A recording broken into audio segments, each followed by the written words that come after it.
बच्चों, आज मैं आपको इनकम फ्रॉम हाउस प्रॉपर्टी बताने जा रहा हूँ। हमारी जो टॉपिक है वो है इनकम फ्रॉम हाउस प्रॉपर्टी। मैं लेकिन इसकी थ्योरी पे डिस्कस करूंगा।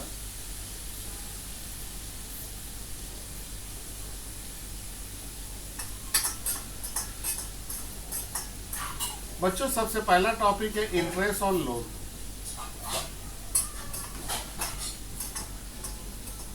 इंटरेस्ट ऑन लोन में हमें ध्यान देना है कि हम जो लोन लेंगे वो loan must be taken for the purpose of repair. घर रिपेयर करने के लिए लोन लेंगे, घर को बनाने के लिए, कंस्ट्रक्शन करने के लिए लोन लेंगे, या तो घर खरीदने के लिए लोन लेंगे। खाली जमीन के लिए लोन लेंगे तो वो इनकम फ्रॉम अदर सोर्सेस में नहीं आएगा। या लोन लेंगे हम मैरिज के लिए, पर्सनल लोन, कार लोन और क्या करना, इस सब के लिए हाउस प्रॉपर्टी में कोई जगह नहीं है। यानी कि लोन अगर आप ले सकते हो तो रिपेयर के लिए लीजिए, कंस्ट्रक्शन के लिए लीजिए, या तो घर बनाने के लिए लीजिए, या तो फ्लैट खरीदने के लिए लीजिए। बच्चों, सेकेंड है मैक्सिमम लिमिट। मैक्सिमम लिमिट बेटा बहुत ज्यादा आता है। सबसे पहली बात ये ध्यान से सुन लो, जब कोई घर आप भाड़ा में दिए हो फॉर लेट आउट हाउस, जब कोई घर आप भाड़ा में दिए हो तो वहां इंटरेस्ट और लोन का कोई लिमिट नहीं है, नो लिमिट। यानी कि अगर वहां इंटरेस्ट और लोन 1 लाख है तो पूरा 1 लाख ले लो, 5 लाख है तो 5 लाख ले लो, 1 करोड़ है तो 1 करोड़ ले लो, कोई लिमिट नहीं है बच्चों। तो मैक्सिमम लिमिट नहीं है अगर लेट आउट घर है तो। लेकिन अगर वो सेल्फ ऑक्युपाइड घर है बच्चों तो मैक्सिमम लिमिट होगा 2 लाख और 30,000। ये एमसीक्यू में बहुत ज्यादा आता है। यानी कि अगर आपका घर सेल्फ ऑक्युपाइड है, उसमें बाड़ी वाला खुद रहता है, तो इंटरेस्ट और लोन की लिमिट होगी 2 लाख।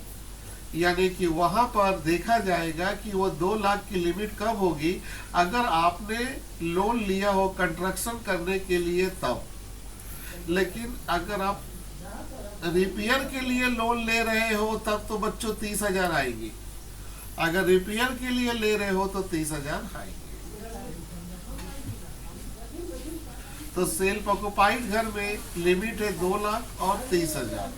2 लाख होगी कंस्ट्रक्शन के लिए और रिपेयर के लिए होगी 30,000।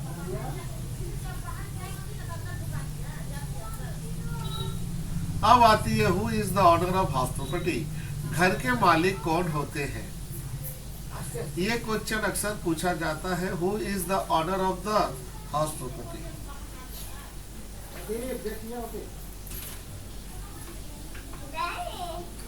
Honour of the house property किसे कहते हैं? Assessee. Assessee must be the owner of the house property. Assessee मतलब टैक्स देने वाला। Assessee must be the owner of the house property. जो टैक्स देता है वो घर का मालिक होना चाहिए। In order to charge the income under the head income from house property. ये भी बात क्लियर करना पड़ेगा कि घर का जो मालिक होगा वही असीसी होगा, लेकिन उस घर का इनकम जो होना चाहिए वो हाउस प्रॉपर्टी के अंदर आना चाहिए। इनकम देखिए लिखा हुआ है, the assessee must be the owner of the house property in order, इस उद्देश्य से to charge the income under the head income from house property. ऐसा भी हो सकता है हम बिजनेसमैन है, मेरा दुकान है बेटा, हम उस बिल्डिंग के मालिक है, तो अब हाउस प्रॉपर्टी के ऑनर नहीं हो सकते, क्योंकि उस बिल्डिंग का इनकम जो है बेटा वो बिजनेस में जा रहा है, घर में नहीं आ रहा।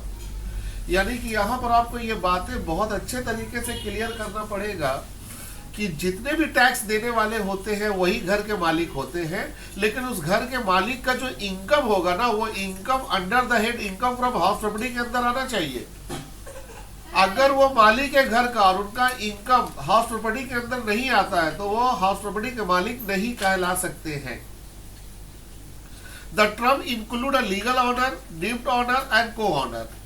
हम लोग हाउस प्रॉपर्टी के मालिक के अंदर देख सकते हैं, मालिक जो होते हैं उनके अंदर आ सकते हैं लीगल ऑनर भी आ सकते हैं, डीम्ड ऑनर भी आ सकते हैं और को ऑनर भी आ सकते हैं। तो ये बातें आप बड़े अच्छे तरीके से माथा में रखोगे।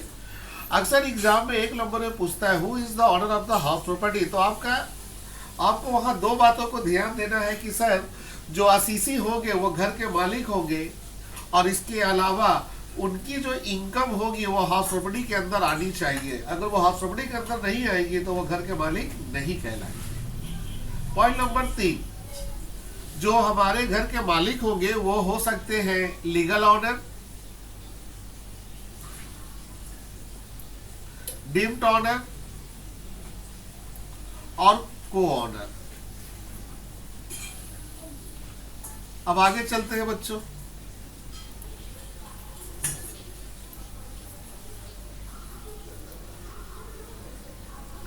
सेकंड क्वेश्चन है who is a deemed honour. बच्चों ये एग्जाम में बहुत ज्यादा देती है बच्चों, डीम्ड ऑनर एग्जाम में बहुत ज्यादा देती है, इसे हम लोग को अच्छे तरीके से जानना होगा। तो चलिए डीम्ड ऑनर क्या हम आपको बताते हैं।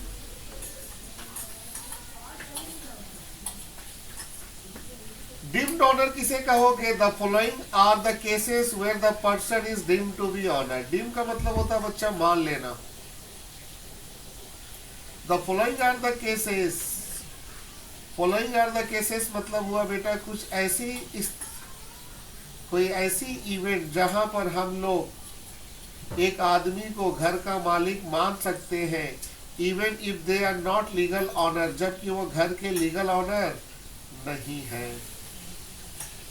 तो याद रखोगे बेटा, कोई भी शख्स, कोई भी आदमी अगर वो घर का लीगल ऑनर नहीं है और फिर भी इनकम टैक्स में उसे हम घर का मालिक अगर मान लेते हैं तो उसे डीम्ड ऑनर कहते हैं। और वो कब कब होता है ये देखिए। पहला केसेस ट्रांसफर टू स्पाउस, अगर हम घर ट्रांसफर कर दिए स्पाउस को।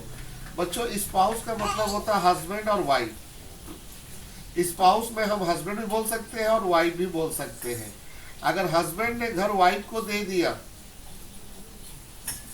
हस्बैंड ने घर वाइफ को दे दिया तो वाइफ उस घर की मालिक कहलाएंगी डीम्ड ऑनर, जबकि वो घर की लीगल ऑनर नहीं है, वो डीम्ड ऑनर है, वो नॉमिनीज है, वो डीम्ड ऑनर है। जब मेन ऑनर नहीं रहेंगे तब वो मालकिन बन जाएंगी। तो ट्रांसफर टू स्पाउस, अगर घर हम ट्रांसफर कर दे स्पाउस को, ट्रांसफर टू माइनर चाइल्ड, अगर हम घर दे दिए माइनर चाइल्ड को, तो माइनर चाइल्ड को अगर हम घर दे देते हैं बच्चों, तो आपको ध्यान देना होगा कि ये जो माइनर चाइल्ड है अगर आप इसको घर दे रहे हो तो ये भी डीम्ड ऑनर है, माइनर चाइल्ड भी डीम्ड ऑनर है, इन्हें भी मालिक माना जाएगा। The holder of impartible estate, impartible estate का मतलब बेटा जिस प्रॉपर्टी को हम बांट नहीं सकते, अगर उस प्रॉपर्टी के कोई भी मालिक है तो उसे हम कहेंगे डीम्ड ऑनर।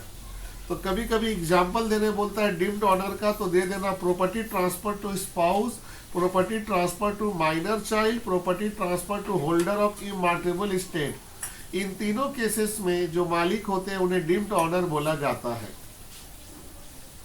अब आते हैं बेटा व्हाट इज कॉम्पोजाइट रेट।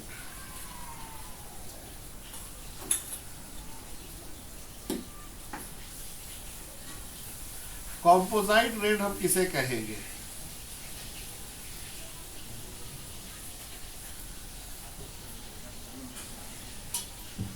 बेटा कॉम्पोजाइट रेट का मतलब होता है बेटा बाड़ी वाला भाड़ा तो ले रहा अलग से कोई सुविधा दे रहा तो वो भी चार्ज अगर बाड़ी वाला ले रहा भाड़ा के साथ जोड़कर, तो उसे हम कहेंगे कॉम्पोजाइट रेट। कॉम्पोजाइट रेट का मतलब होता है बेटा रेट में कुछ फैसिलिटी इंक्लूड है। जैसे मान लो घर का रेंट है हमारा ये रुपया, ऐड करा जा रहा है स्पेशल एमिनिटीज। स्पेशल एमिनिटीज का मतलब बेटा घर के साथ बाड़ी वाला कुछ सुविधा दे रहा, जैसे लाइटिंग ऑफ स्टेयर, सीढ़ी के ऊपर लाइट लगी हुई है, water pump maintenance, wages of watchman, swimming pool maintenance, ये सभी चार्ज बाड़ी वाला रेंट के साथ ऐड कर देती है, तो उसे ही कहते हैं कॉम्पोजाइट रेट।